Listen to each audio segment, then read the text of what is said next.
we're quite small, I guess. So there's not many. It's not a huge amount of rooms. Only two or three quads here and an annex site. So it's not a huge amount of places to go. But even that's not a huge bad side, I guess. Going home and then having to try and negotiate Oxford stereotypes with my experience of Oxford, which is quite different from that.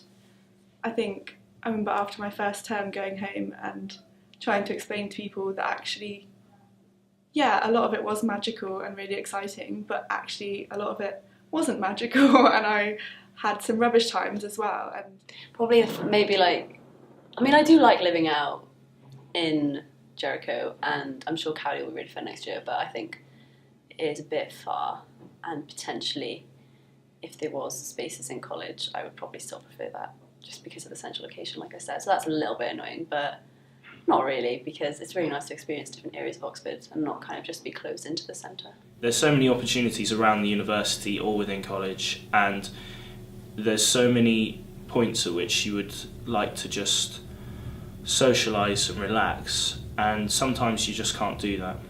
One slight disappointment was that a lack of kitchens. That's been a bit annoying, because we have to eat feeding hall for most meals. I think at the very start you were bombarded with so much information that you didn't know where to look, and it was all a bit overwhelming.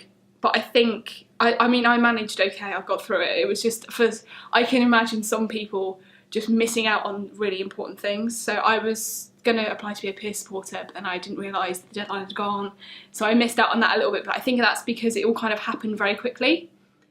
I suppose it does sometimes feel like you always feel like you should be doing more.